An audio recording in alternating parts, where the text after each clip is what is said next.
Good afternoon. Welcome back to Passionate World Talk Radio Network, a wholly owned subsidiary of Global Media Network, LLC. Educate, enlighten, entertain, and let's not forget mindfulness, or what I call common courtesy. Welcome back to Lest We Forget Historical with your host, Lillian Caldwell. Yes, Elizabeth is my legal name, but I don't use it very often, so you get a sneak peek, as it were. On today's episode of Lest We Forget Historical, we're going to introduce a very old, ancient city, the Empire of Rome, which the United States has been compared to the decline and fall in retrospect. And we're going to talk about what ancient Rome can tell us about the fate of the current administration's tariffs. And it's written by Peter Edwell. And it was published of this year, which was like 2 days ago. As we all know, tariffs are back in the news, with the current administration introducing new tariffs of at least 10%, common, especially on 2 islands where only penguins live. I bet they were very excited, don't you think?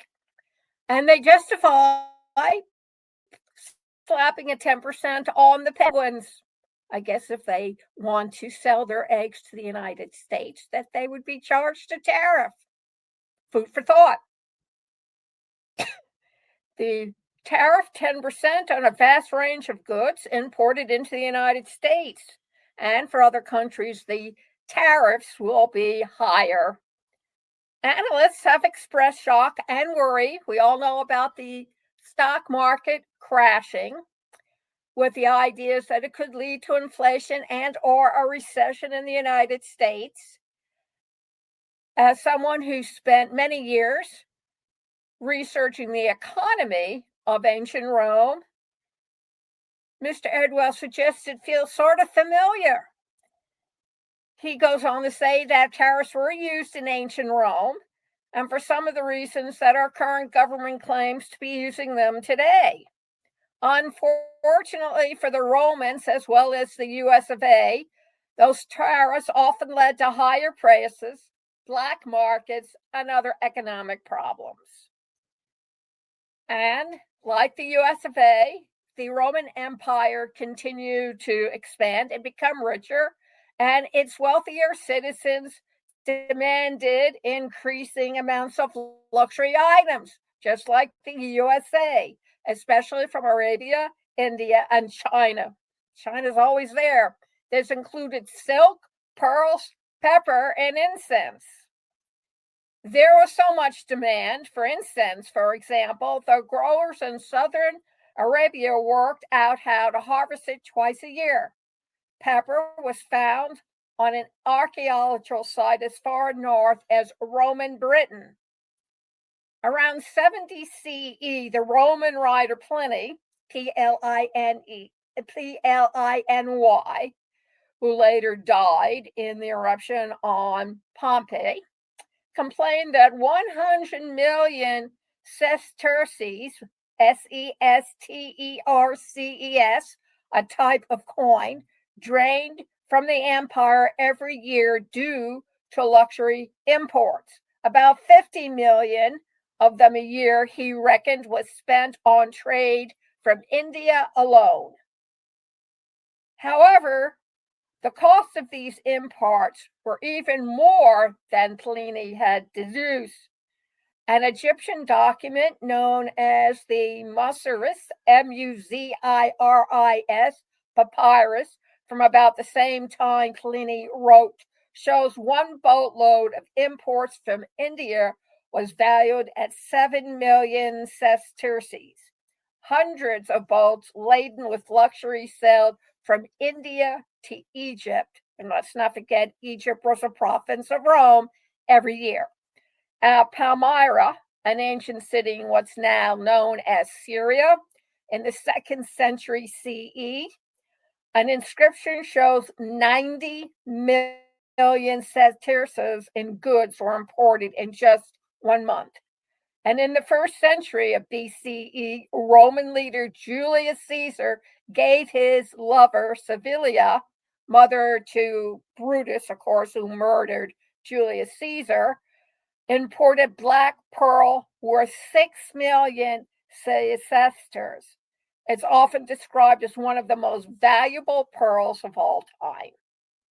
So, while there was a healthy level of trade in other direction, with the Romans exporting plenty of metalwares, glass vessels, and wine, the demand for luxury imports were very high, like today. Lithium for computer parts, car parts for your car. Yes, cannabis, drugs from China. Makes you think.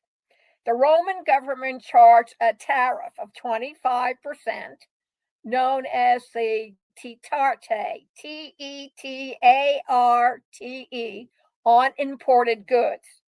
The purpose of the titarte was to raise revenue rather than protect local industry.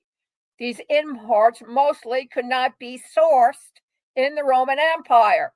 A commentary today said building plants for cars is ludicrous because by the time these factories are built, the tariffs will be out.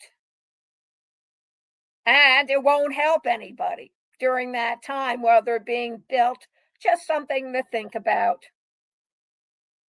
Many of them were in raw form and used in manufacturing items within the empire. Silk was mostly imported raw, as was cotton. Pearls and gemstones were used to manufacture jewelry. With the volume and value of Eastern imports at such high levels in Imperial Rome, the tariffs collective were enormous. Incidentally, comment, has our current administration told us what and where these tariffs monies are going to be used in? Another recent estimate about the tariffs that they funded around 1/3 of the empire's military budget. Yes, all administrations depend on their military. Today, economic experts are warning about the current administration's new tariffs, which he sees as a way to raise revenue and promote U.S. made goods, can hurt us both in the US and the broader global economy, as shown in today's stock market. Today's global economy has been deliberately engineered, while the global economy of antiquity was not. But warnings of inflation effects of tariffs are also echoed in ancient Rome, too. Pliny, for example, complained about the impact of tariffs on the street price of incense and pepper. In modern economies, central banks find inflation in the high interest rates, but this leads to reduced economic activity and less tax revenue. Reduced tax collection could cancel out increased tariff revenue. It's not clear to this writer whether or not that happened in Rome, but we do know that the emperors took inflation very seriously because of its devastating impact on the soldiers' pay. Comment, yeah, well, if you depend on the soldiers to do everything for you, from enforcement to fighting your wars, I'd get worried too. Another reason that ancient traders became skilled at was finding ways to get around paying tariffs to Roman authorities. The empire's borders were so long that traders could sometimes avoid tariff checkpoints, especially when traveling overland.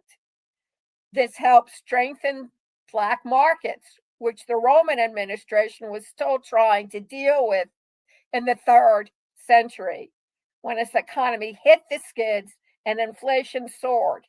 This era became known as the crisis of the 3rd century. I bet Years from now, they're going to call this the crisis of the 21st century. And we just started it. I don't subscribe to the view that you can draw a direct line between Rome's high tariffs and the decline of the Roman Empire, but it is true that this inflation tore through 3rd century Rome and weakened it, just like the tariffs are doing to us today. And just as it was for Rome, black markets loom as a potential challenge for the current administration. Given the length of its borders and the large volume of imports, there's already a large black market of getting eggs in from Mexico. But the greatest danger of the new U.S. tariff is the resentment it will cause, especially among our close allies, like Australia. We still have allies? That's interesting. We've managed to cut most of them off. That's why Japan and Korea have allied for China. And if you don't know it, Google it. Very interesting reading, folks. Roman tariffs were not directed at nations and were not tools of diplomatic revenge the way it is with the current administration. Rome had other ways of achieving that. So this article, as I stated, was written by Peter Edwell. He's an assistant professor in ancient history at McGuire University, and it was republished with permission from the conversation under a Creative Commons license. So there you have it. We wrapped it up. I want to thank you very much for joining us. This program, Lest We Forget Historical with Lillian, was brought to you by Conscious Research Solution. Go check us out, passionatworldtalkradio.com/research made simple blog. Go in, take a look at the tips that are provided in our blog, and then scroll down to the Calendly form or the blank form. You can receive a 15-minute free consultation, what we can provide for you, what we can do for you. Wipe the sweat from your brow. PWTRN is here to help you. And also Ruby.ai. Check us out at aiwithlillian.com. It will take you to a page with Ruby AI. Read the testimonials. Read what Ruby AI can do for you. It's all in there. And then sign up for a monthly subscription. You won't regret it. In fact, you shouldn't have regrets at all. What's your call to action? Become involved. Are there events happening in the news that you feel like there's an historical parallel? Well, let us know. pwrnetworkllc@gmail.com.